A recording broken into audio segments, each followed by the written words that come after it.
beyond the formalities. We are now actually building those relationships, and I'm very, very proud and humbled to be here as chair of the British Serbian Chamber of Commerce and lead this second delegation, because we know that the world is changing.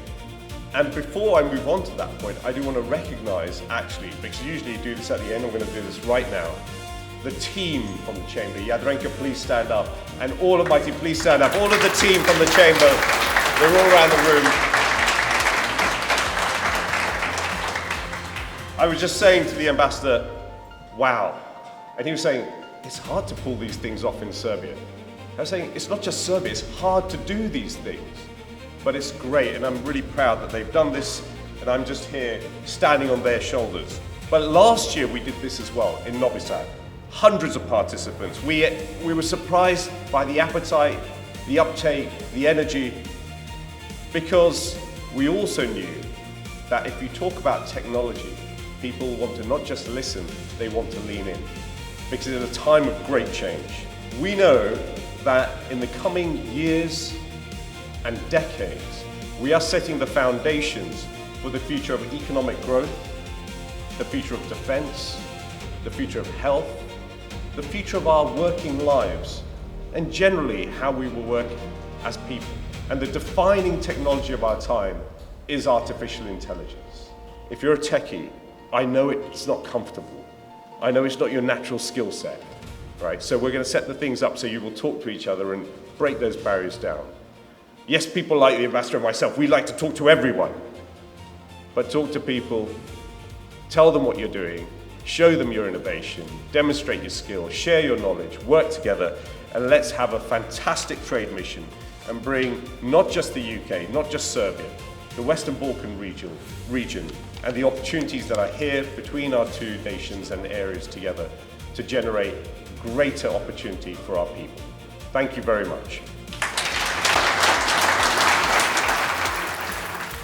I am particularly glad that this mission also includes the Cambridge Startup Challenge, and helping innovative companies scale internationally is very important, not only for our country, but for all innovative ecosystems. Program like this provides startups with access to the world-class expert, mentorship program, international networks, and also global markets. I hope that during this event and during this meeting, we will find a way how we can collaborate together, particularly in the field of R&D and further development of startups from Serbia and UK, of course.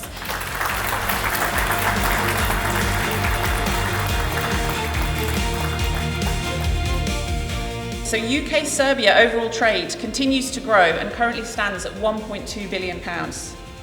In the 4 quarters to the end of quarter 4 2025, total UK exports to Serbia amounted to £521 million. That is a significant increase of over 7% from the 4 quarters of the year before. So this is a year-on-year increase. I'll give some examples of UK tech companies that have landed in Serbia: Endava, Hyperoptic and Paysend. And last year we opened a fresh new office of Paysend in central Belgrade, which is fantastic. And Serbia software exports to the UK are now exceeding €1 billion, making UK the 3rd largest export destination for Serbia, which is fantastic. On a personal note, it is crazy to me that we are yet to deliver Europe's first $1 trillion tech company across the European continent. Could it be you? Thank you.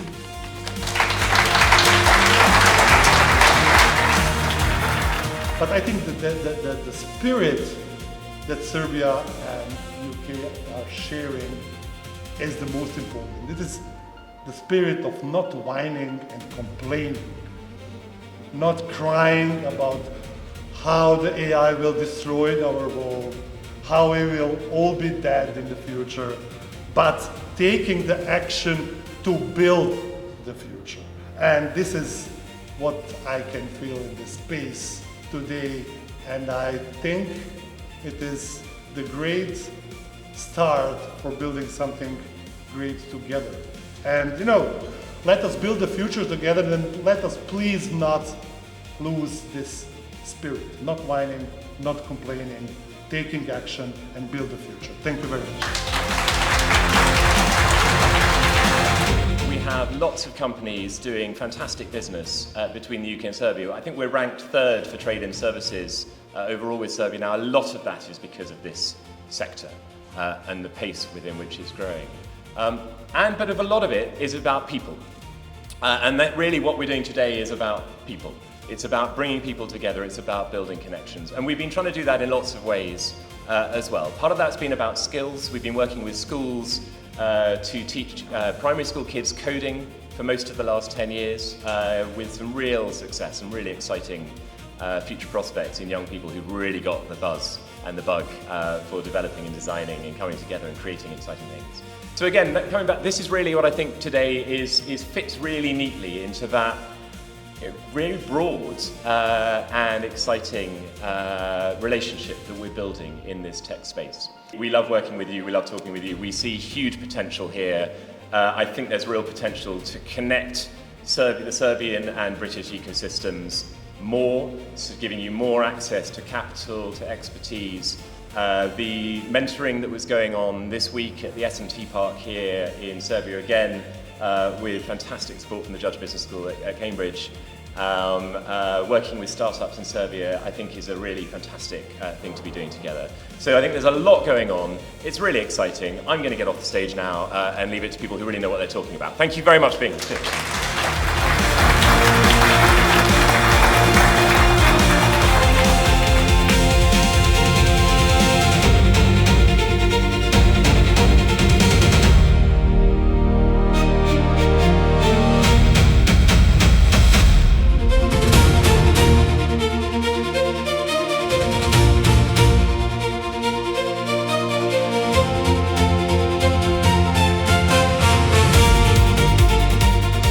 It was a wonderful opportunity to be a part of this event.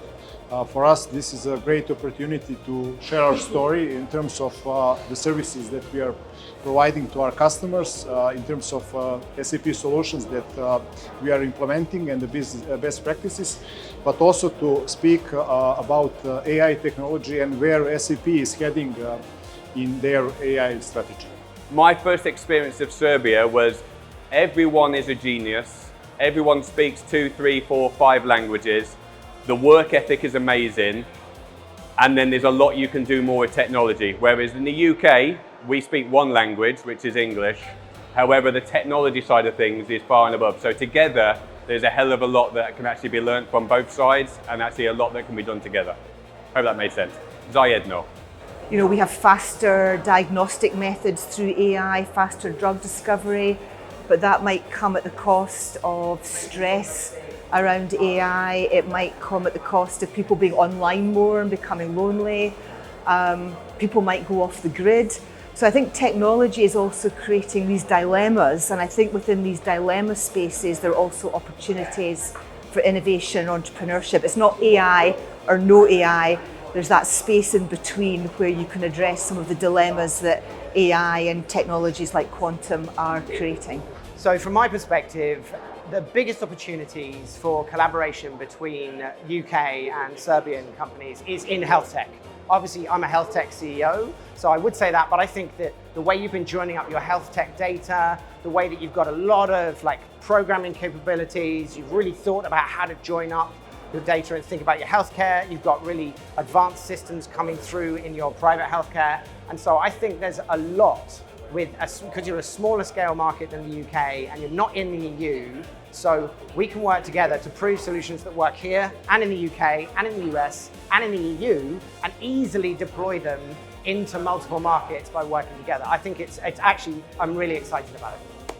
The biggest asset for both countries is that we both have strengths in different areas. So a lot of the strengths that the UK brings in terms of the global access, the scaling of products and that global delivery, while Serbia brings in great engineering talent, new startup scene, and a great innovation center that can help build out products globally.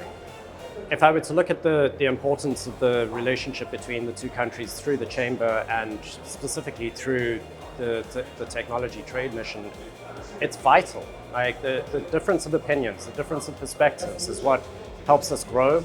So I love to say there's no absolute truth. We think the sun rises in the east and it sets in the west, and we all agree. The problem with that is we're the ones turning, the sun is in the same space. So having different perspectives is what helps us grow, and I think it's really important to be able to share those perspectives, share those learnings, share those challenges, and grow together.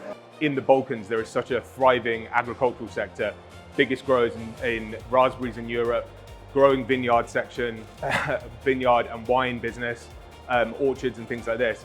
For me, it's being able to build those relationships and see that actually we can bring technology from the UK, technology from Serbia, work together and solve some of the biggest problems that we're facing in the world, which is running out of food, agricultural shortages, labour shortages, and this collaboration enables us to do something really exciting. So I'm really delighted and excited to be here at the second UK Western Balkan Technology Trade Conference. We've got some fantastic digital AI innovation companies from the UK and Serbia. The UK has just reclaimed the top spot for technology innovation in Europe. Cambridge is #1 for innovation density, and we've got loads of companies from Cambridge in particular who are visiting Serbia and creating connections and hopefully doing great business with Serbian companies. We've also been supporting startup companies here in Serbia with a program of mentorship, thanks to the University of Cambridge again. And right now there's going on a competition where startups are pitching, and the top 3 companies will be invited to visit Cambridge Tech Week in September. So there's a lot of Cambridge going on, but this is a really exciting and thriving partnership between the UK, Serbia, and the Western Balkans region.